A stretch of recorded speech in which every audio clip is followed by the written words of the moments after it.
भारतीय भाषा उत्सव आयोजित कर रहे हैं। भारतीय भाषाओं को जितना महत्व अभी तक मिलना चाहिए था वह मिल नहीं पाया। अभी पिछले सत्र में प्रोफेसर सच्चिदानंद जोशी जी ने इसको बहुत अच्छे तरह से रेखांकित किया कि अंग्रेजी का किस प्रकार से हमारे यहाँ प्रभाव है। लेकिन अंग्रेजी का प्रभाव होने में बुराई नहीं है, बल्कि हमारी मातृभाषाओं का प्रभाव कम होने में बुराई है। ये बहुत दुखद बात होती है कि हमारे बच्चे अंग्रेजी भाषा में तो लिख लेते हैं, लेकिन हिंदी भी बोलने में उनको प्रॉब्लम होती है, समस्या होती है। बहुत सारे ऐसे बच्चे होंगे और होते हैं जो अगर कुछ 69, 67 इत्यादि अंकों के बारे में कहा जाए तो उनको कन्फ्यूजन हो जाता है, संदेह हो जाता है कि क्या कहा जा रहा है। तो भाषा बोलना उसका उद्देश्य है, कम्युनिकेट करना, संवाद करना उसका उद्देश्य है।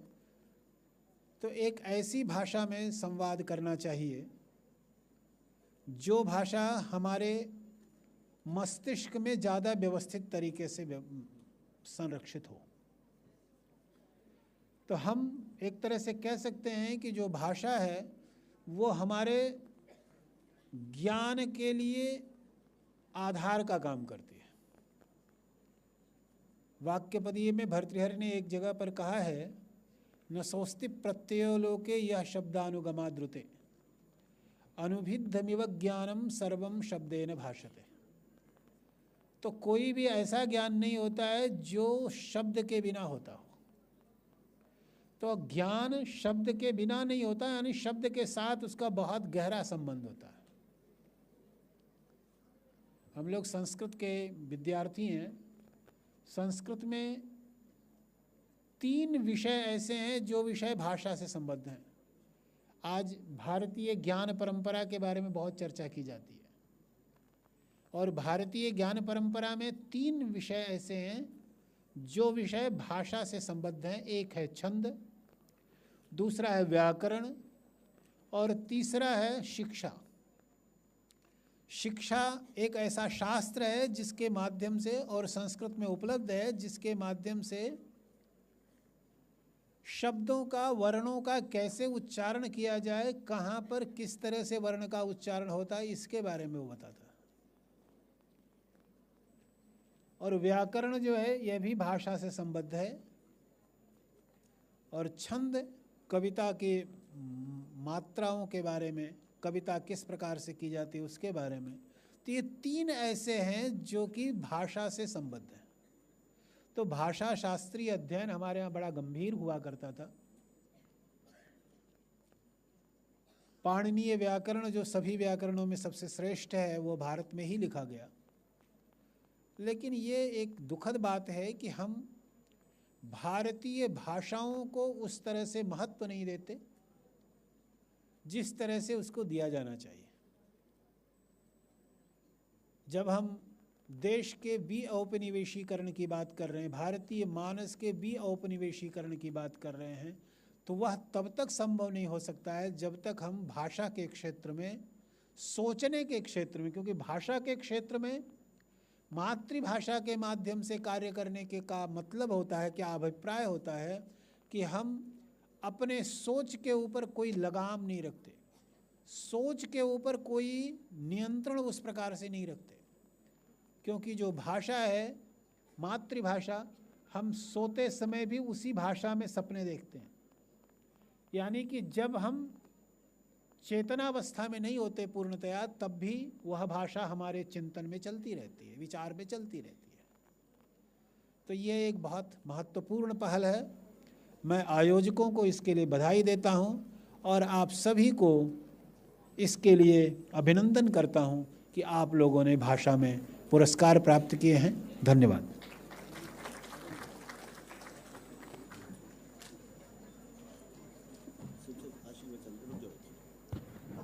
धन्यवाद सर। मैं आशीर्वचन के लिए आमंत्रित करती हूँ डॉक्टर साधना शर्मा जी को।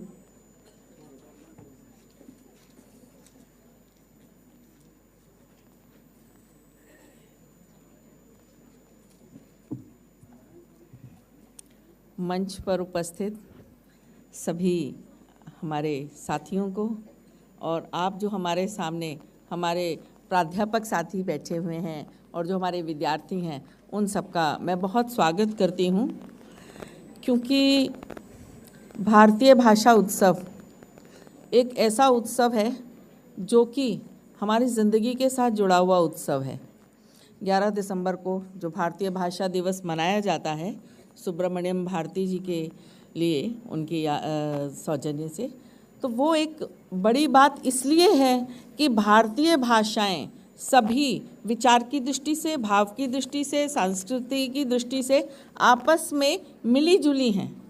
और भारत के अंदर जो भाषिक बहुलवाद है और जो भाषिक विविधता है, उसको जानने के लिए आपको भारतीय भाषाओं को जानना जरूरी है। साहित्य अकेडमी ने बहुत काम किया, इतनी किताबें उन लोगों ने अनुवाद की हैं और सब अच्छे से अच्छे जो लेखक हैं उन सब की किताबें वहाँ पर हैं।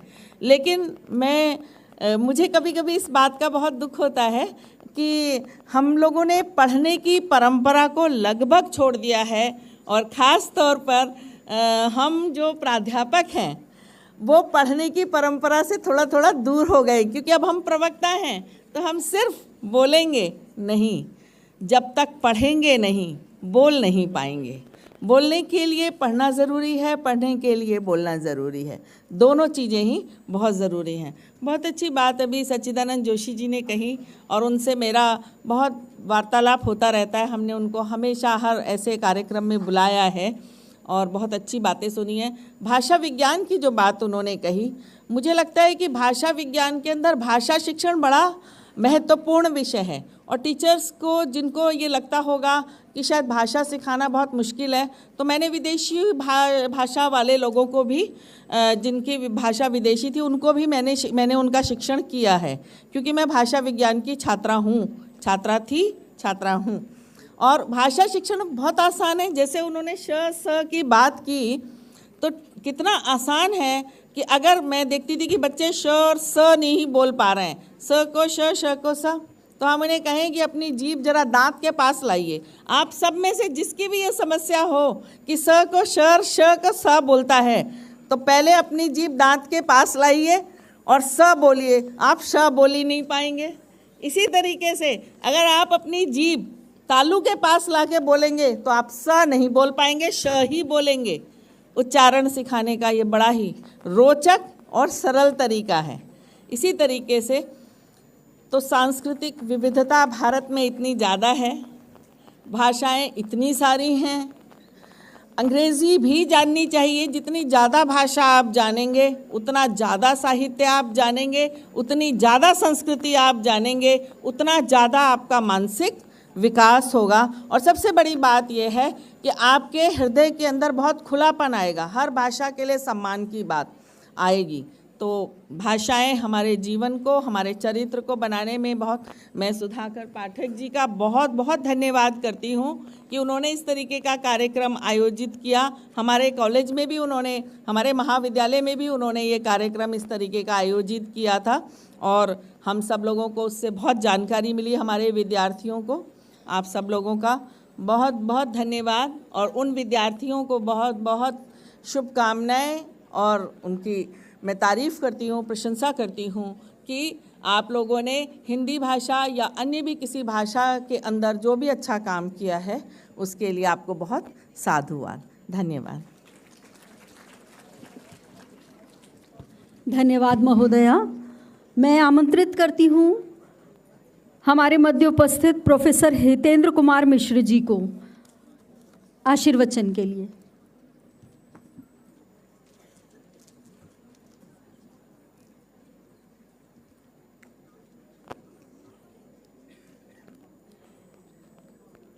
इंदिरा गांधी राष्ट्रीय कला केंद्र,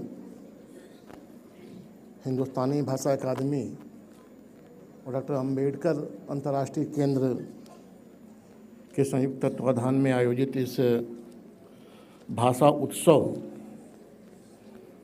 के द्वितीय सत्र में मंच पर उपस्थित विद्वत्गण, एवं इस सभागार में उपस्थित भाषा प्रेमी शिक्षकों, विद्यार्थियों, भाइयों बहनों, बड़ा महत्वपूर्ण समय है जब चिन्ना स्वामी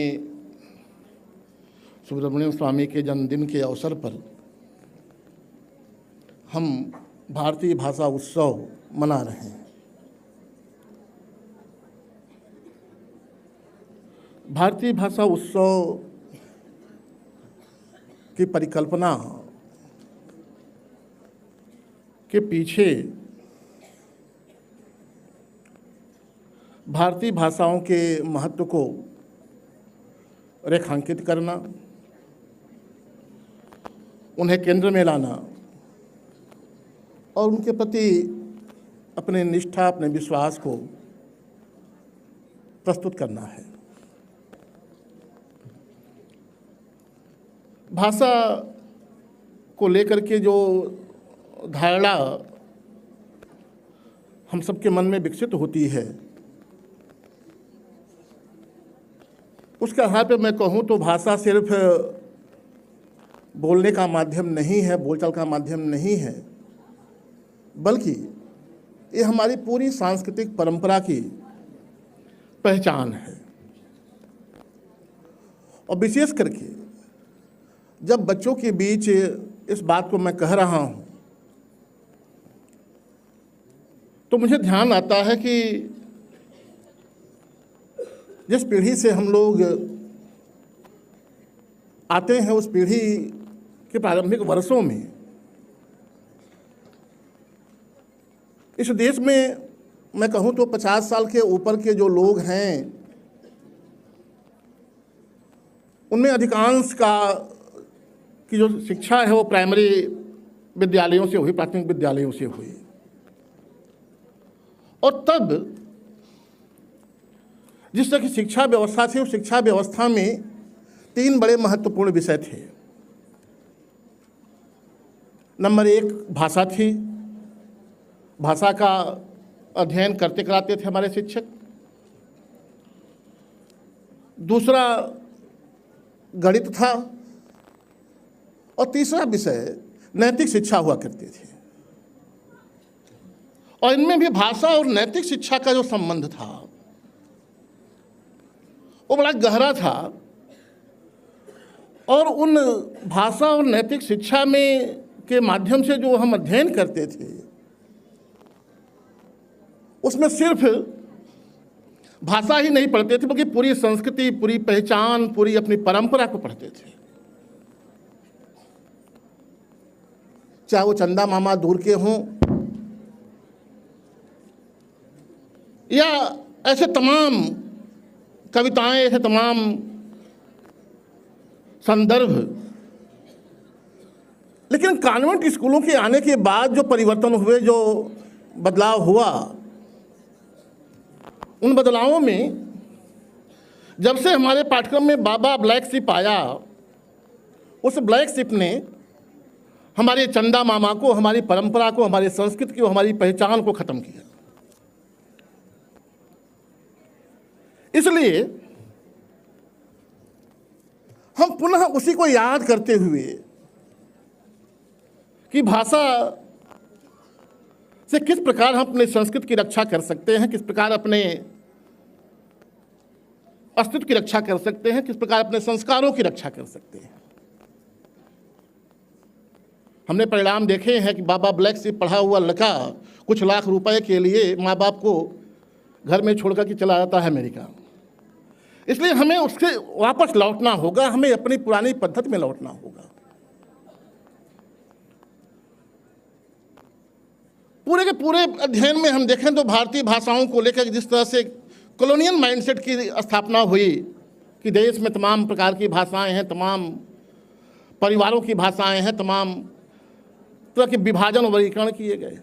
आज ज़रूरत उनको दूर करते हुए समस्त भारतीय भाषाओं को एक परिवार के रूप में देखने और समझने की ज़रूरत है। और तब हम भारतीय भाषा के उत्सव को इसके संदर्भ को ठीक से आप तक पहुंचा सकेंगे। मैं आग्रह करता हूं युवा पीढ़ी से, अध्यापकों से, शिक्षकों से, अपनी पीढ़ी से कि भारतीय ज्ञान की इस परंपरा में, भारतीय ज्ञान की इस धारा में भारतीय भाषाओं के महत्व को समझते हुए भारतीयता को स्थापित करने की कोशिश करें। बहुत बहुत धन्यवाद।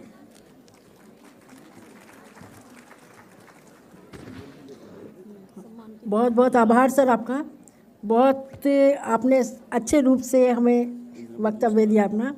हम इसको आगे मंच को अभी आगे चलाएंगे। इससे पहले हम छात्रों का और शिक्षकों का सम्मान करना चाहेंगे और इस प्रोग्राम को फिर आगे और बढ़ाते रहेंगे। सम्मान के लिए मैं सबसे पहले बुलाती हूँ विद्यालय क्रम संख्या 155 Bharat national public school Karkardooma Delhi के शिक्षक यहाँ पर आएंगे।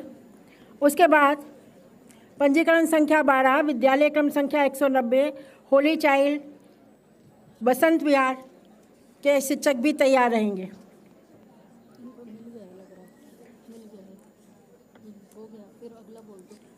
आप दूसरे आ सकते हैं। होली चाइल्ड अगर हो चुका है, नेक्स्ट आ जाएंगे जीआईडी गोयनका वसंत कुंज दिल्ली। अगर आपका हो चुका है जीडी गोयनका। नेक्स्ट है डीएवी पब्लिक स्कूल कैलाश हिल Delhi.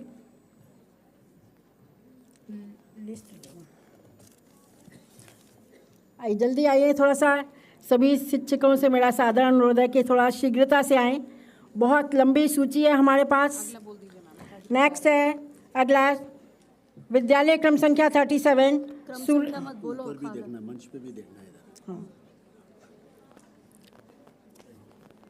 DAV public school Basant Vihar, सूरज भान डीएवी पब्लिक स्कूल।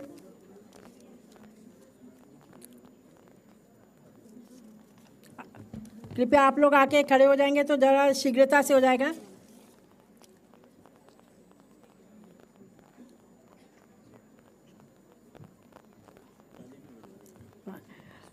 करतल ध्वनि से इनका स्वागत कीजिए, इनका उत्साह वर्धन कीजिए। बहुत बड़ी उपलब्धि आप लोगों के लिए है।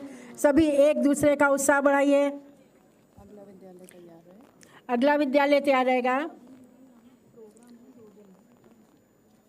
सूरज भान डीएवी स्कूल के शिक्षक।